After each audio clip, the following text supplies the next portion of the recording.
Hey guys, Icy Cat here. We've got some exciting information that was released today. We found out what the new name of the upcoming operation is, as well as a look at the operators and some info on their abilities. And the devs have also announced a new feature that they're going to be using to combat cheating and how that impacts MMR and what they're going to be doing about it in the long run.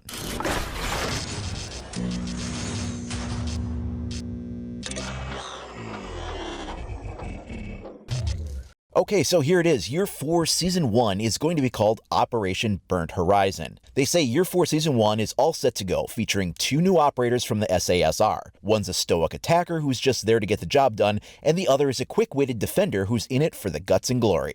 2 old mates from way back, they've signed up with Rainbow to bring a little Aussie know-how to the other side of the world. This includes a new device that'll keep roaming defenders on their toes, and one that'll leave attackers at a bit of a loss. That doesn't mean that they've left the sunburnt country completely behind them, though. There's a slice of the red desert coming with them. A high-stakes chase has ended in a standoff at a service station, halfway between here and nowhere, resulting in a map that's packed with twists, turns, and Australiana. Try not to get distracted in the gift shop or dream of sampling the national specialties available at the fast food counter. Your teammates will thank you.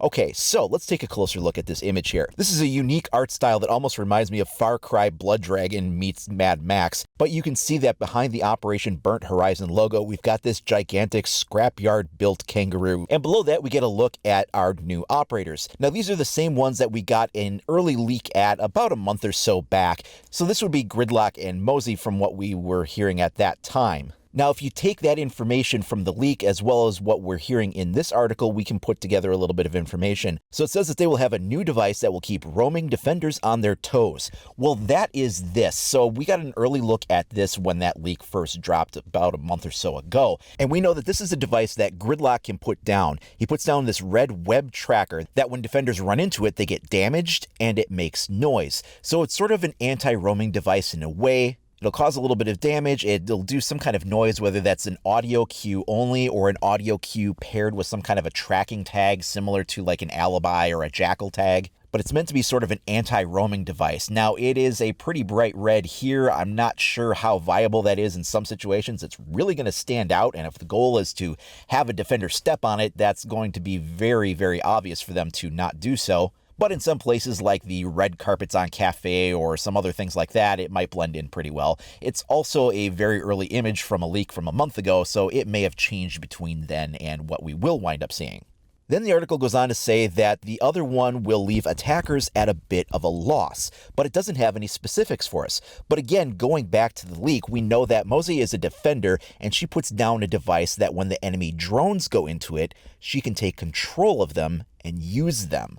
So that would definitely be something that would be a loss to the attackers if it takes control of their drone and essentially is almost like a defensive version of Dokkaebi for drones. Now, if we also take a closer look at this image in the background here, we can see some elements of what the map design is going to incorporate. So in the background, we see kind of a motel sign there. And if we look on the other part of the map, we can also see a like eat sign. The article itself mentioned that this was a gas station. So it almost sounds like this is kind of like a, sort of scrapyardish strip mall kind of a thing that's in the middle of nowhere. We also did get an early image of what the Discovery playlist icon was going to look like, and at the time it was mislabeled as Fortress. However, that is a common thing because it was only an early dev build that this was probably taken from for that screenshot, but you do get a chance to see what the icon looks like, and it has these same kind of elements where it looks like it's a collection of kind of scrapyard ramshackle kind of buildings here, and that will kind of go in with what we've seen in the background of the article image. Now, since all of this other information appears to be matching up with what that leak was, that also means that at that same time, paired with that information, the leak had also stated that we were going to be getting a canal rework as our map rework. So it sounds like there's enough credible information here to substantiate that part of that earlier leak as well, even though this article doesn't talk about it, but it does sound like that lends enough credibility to having that canal rework then. We will, of course, find out more information next week at the Rainbow Six Invitationals, where they will be going over all of the information of what the new operators can do, as well as the new map, and showing live gameplay demonstration.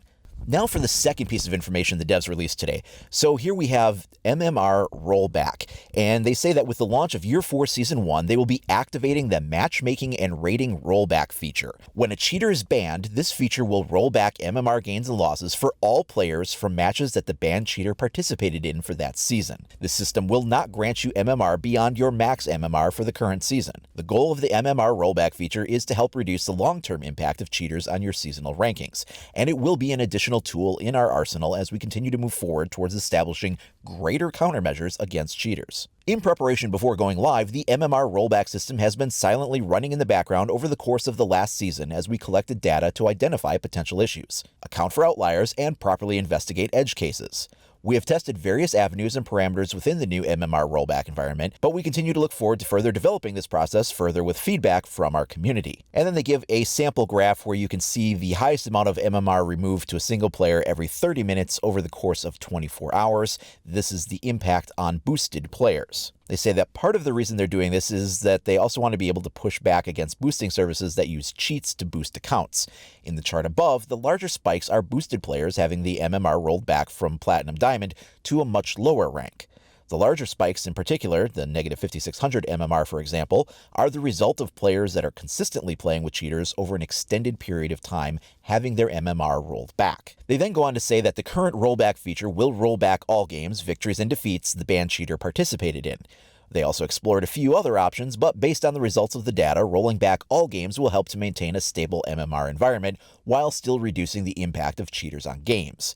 In test cases where they rolled back MMR only from when a team with a cheater wins a match, only victories and no defeats, they found that it severely imbalanced MMR equity, as the MMR they lost from losing remained, but MMR they gained from winning was rolled back.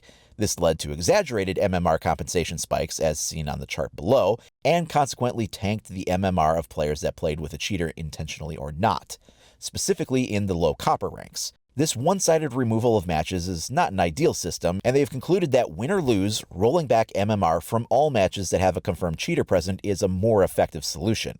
You can see what this looks like from a data perspective below. In this graph, you can see the highest amount of MMR granted to a single player every 30 minutes over the course of 24 hours.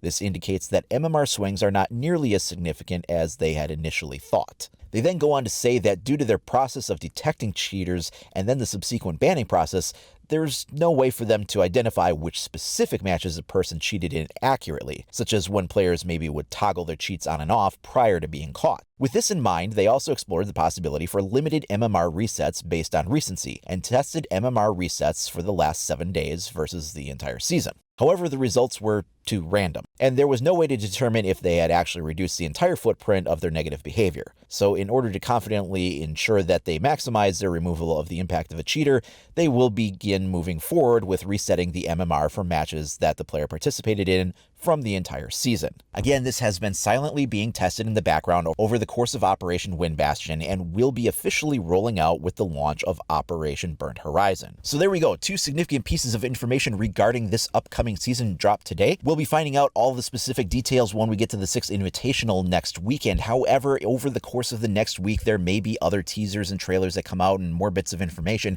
So I will, of course, be covering all of that in the lead up to Operation Burnt Horizon.